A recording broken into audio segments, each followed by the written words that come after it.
First Contact. Riker's idiocy puts a years-long Federation mission in jeopardy. We begin with the aliens responding to a medical emergency, and they are surprised to find that their patient's physiology doesn't match their own. Surprise, it's Riker in alien makeup. I like how that piece of medical equipment had a fixed line on it.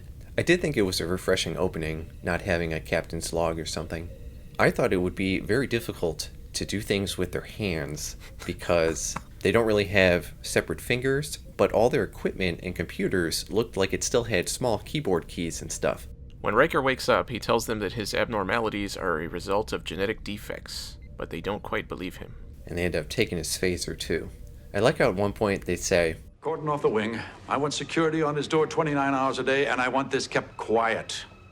Which is a nice way to show it's a different planet and whatever, but they still measure time in hours.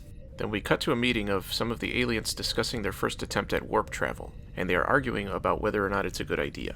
The scientist pushing for them to keep moving forward is played by Carolyn Seymour, who we've seen before as a Romulan, and she just looks like a Romulan. She just has that facial structure. The Minister of Security, Krola, is played by Michael Ensign, who we've seen before on this channel in the movie House. He was also in Ghostbusters, and WarGames, and Titanic, and let us not forget Children of the Corn 3. The leader, Chancellor Durkin, gives the scientist, Marasta, his approval to carry her warp program forward. Later, when she is alone, Picard and Troy beam in and act as creepy as possible. Marasta Yale. Yes. I liked how their introduction was a very typical sci-fi scene with standard dialogue, but it was cool how the show still treated Marasta as the main character, not the other way around. They tell her they're there to initiate first contact, since her race is about to figure out warp travel. The way Picard explained things actually made sense, which kind of surprised me, but I still think they could have been a little smoother about introducing themselves to an alien race. They abduct her and take her to the Enterprise, and she asks how they knew about them already. And Troy says, "One of the things we monitor are your broadcast signals, your journalism, your music, your humor. Try to understand you better as a people." I would be very interested in seeing those crew members at work. It sounds like it could be a really interesting job. When Picard tells her about Riker, she offers to help find him, but says they need to keep him secret for now to avoid a backlash. I was surprised they actually listened to her. Down on the planet, the doctor working on Riker warns him about the growing rumors about him being an alien, and I liked his comment about people seeing UFOs. People see unidentified vessels in the sky that turn out to be weather balloons. I thought it was dumb, but it was funny. And he's worried that the rumors going around will eventually become dangerous. Marasta takes Picard to Chancellor Durkin. But before they get there, his assistant says, "They're out here waiting to see you, sir." But Picard isn't wearing any sort of disguise. How did he avoid attracting attention before they walked in? When they go up to the Enterprise, Picard leaves Marasta with Data and takes Durkin into his ready room. He uses his super tall space wine glasses to propose a toast and puts on his diplomacy hat. And I thought it was dumb that he explains this Earth custom. They have enough stuff to deal with. He doesn't need to be cluttering things up with asinine details like what a toast is. My brother on Earth produces a fruit known as grapes, which he turns into wine. He's really quite good at it. He's lucky grapes wasn't some kind of racial slur. You know? You f***ing grape.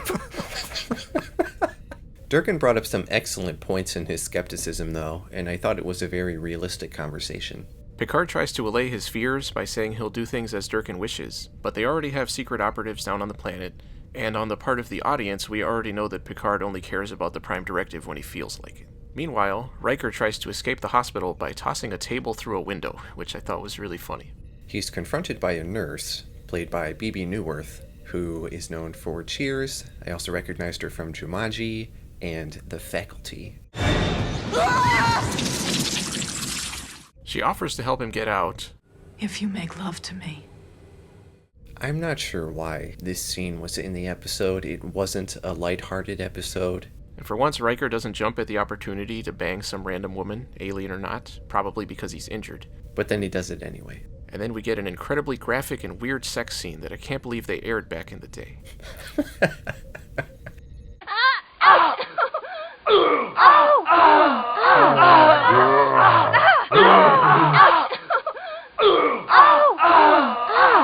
His escape attempt fails, and he ends up getting the shit beat out of him. And this is happening in a hospital. It made me imagine what would happen on Earth if an alien was being held in a hospital and tried to escape. I can't imagine all the doctors running over and trying to punch it into submission. Krolla is pushing against First Contact in favor of traditionalism. But Marasta still wants to go along with things. And she admits that she knew the Federation has been doing recon on their planet for the past couple years. Krolla tries to get Riker forced awake for questioning, but the doctor refuses because the process would be harmful, and Krolla says he'll have him replaced. The Chancellor calls Picard out on his deception, and Picard tries to backpedal, but I didn't buy it.